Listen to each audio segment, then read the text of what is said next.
ஒரு சிறிய கிராமத்தில் ரவி என்ற சிறுவன் வாழ்ந்தான். அவன் மிகவும் தூய மனம் கொண்டவனாக இருந்தாலும் சற்று அதிருப்தியாகவும் பொறுமை இல்லாதவனாகவும் இருந்தான். ஒரு நாள் அவன் ஒரு தாத்தாவை பார்த்தான். அவர் தினமும் ஒரு சிறிய மரக்கன்றை நீர் ஊற்றி வளர்த்து கொண்டிருந்தார். ரவி கேட்டான், தாத்தா, இதெல்லாம் வியாபாரத்திற்கு பயனுள்ளதா? இப்படி சின்ன கன்றை வளர்க்க எத்தனை வருடமாகும்? தாத்தா சிரித்தபடி சொன்னார், இது ஒரு ஆமல்கி மரம். இது மெதுவாக வளர்கிறது. ஆனால் ஒருமுறை வளர்ந்து விட்டால் இது 100க்கும் மேற்பட்ட ஆண்டுகள் பலன்களை தரும்.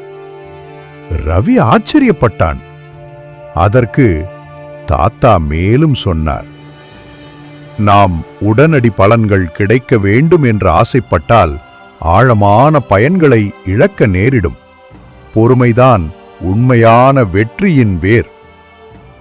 அன்றிலிருந்து ரவி தன்னிடம் பொறுமையை வளர்த்து கொண்டான். ஆண்டுகள் கழித்து அவன் பொறுமையுடன் தொடங்கிய முயற்சிகள் அனைத்தும் வெற்றி பெற்றன. பொறுமை என்பது நம்முடைய வெற்றிக்கு தூண். சிக்கனமும் நிலைத்த முயற்சியும் நம் வாழ்க்கையை உயர்த்தும்.